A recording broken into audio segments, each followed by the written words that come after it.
Hey everybody, it's Eric with Low VA Rates. Thank you for tuning in. Thank you for watching. Thank you for being a fan. Just thank you. And if you're a veteran, thank you even more.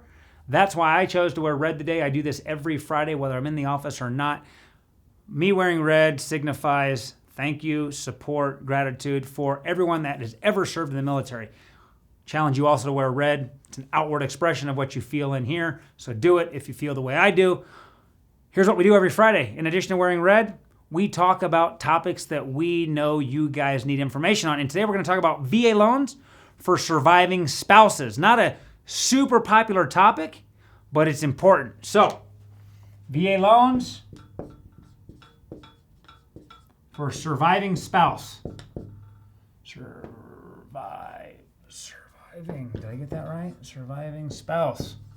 Guys, I'm telling you what, I'm not a speller. I'm not a mathematician. I'm not a magician, but I do like talking to you guys every Friday, so I hope I can teach you something new today. We're going to talk about VA loans and surviving spouses. Now, we generally are always talking to our veterans or those trying to qualify for a VA loan, but it's also possible for the surviving spouse of a deceased veteran to also qualify for his or her own VA mortgage even after the passing of their spouse.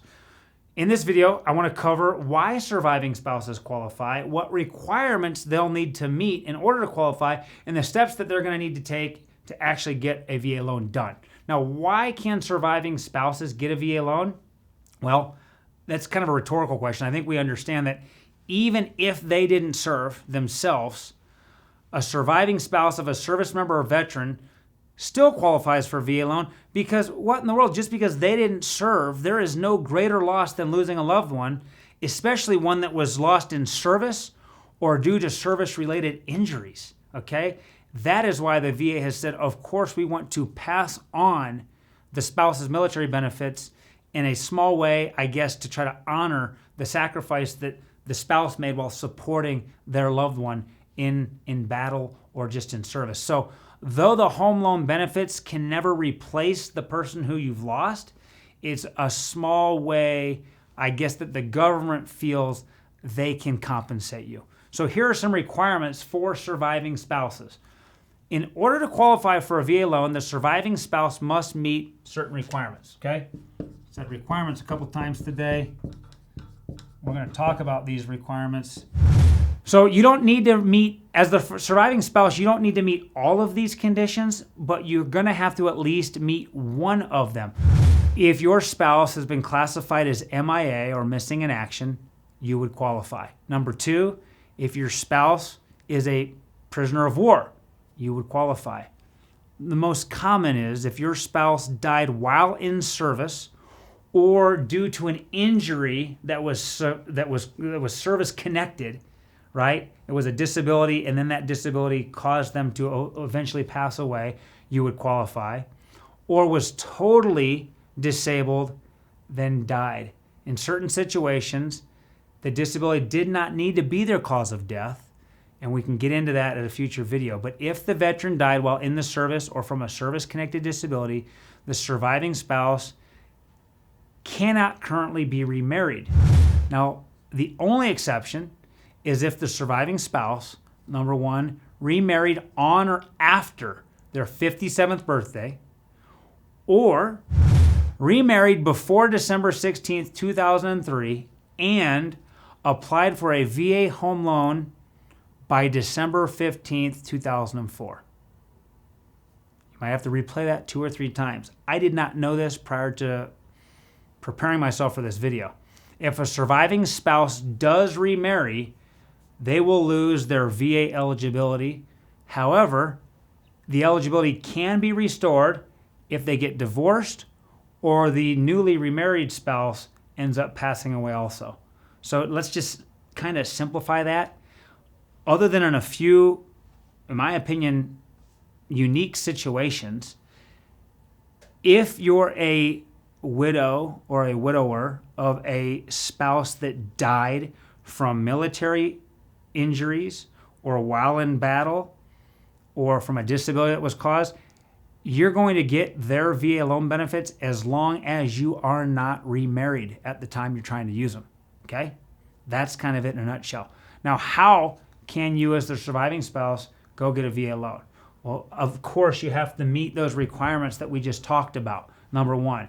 And if you meet all those requirements that I just talked about, the first thing you're going to need to do is get your own certificate of eligibility. Okay, I didn't list out all those requirements. I was a little focused on you guys, but let's list out some of the things that you're going to need to do.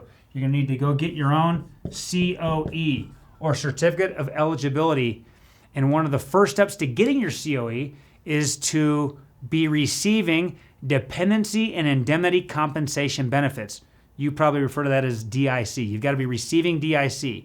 If you already received the DIC benefits, you can either fill out and submit the VA Form 26-1817, okay? 26-1817. You can fill that form out, which is a request for determination of loan guarantee eligibility, or you can just call us up. This is going to be a lot easier, and have us as your VA lender request the COE on your behalf.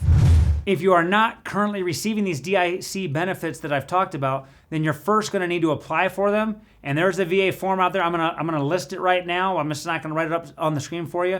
You can just pause and rewind and whatever, but write this down. It's VA Form 21P-534EZ.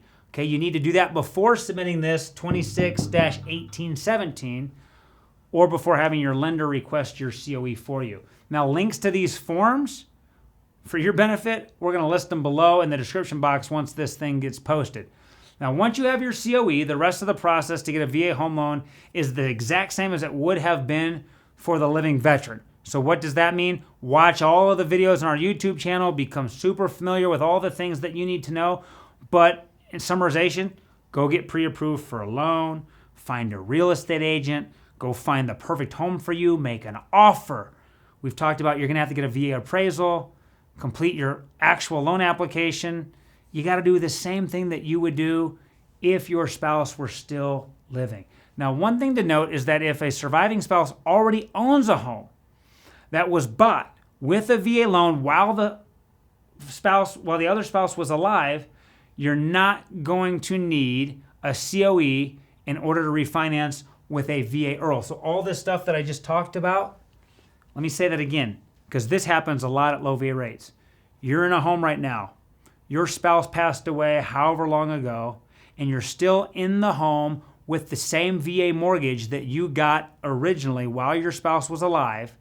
None of this needs to happen, all this paperwork, if you're simply trying to take advantage of today's lower interest rates with a VA Streamline or a VA IRRRL. Don't have to do all of this extra work I just talked about. So a couple final things that surviving spouses should know about their VA loan eligibility. You must meet all the VA's and your lender's financial requirements. It's not enough just to go out and get that COE and say, well, because my spouse passed away, you owe me a VA loan. You have to meet the financial requirements. Surviving spouses are exempt from the VA funding fee, so that's great. You're not going to have to pay that. And once eligibility for a surviving spouse is established, you're going to enjoy the same VA loan benefits such as no down payment, no PMI, and really low interest rates. Surviving spouses of MIA or POWs can only use their VA home loan benefits once. Okay, that's a little exception we need to talk about. Surviving spouses of deceased veterans can use these benefits more than once, though they may need to have entitlement restored each time they're going to do that. And we've got videos on how to restore your entitlement. As always, if some of this stuff gets too complex, just call us. We'll help you out.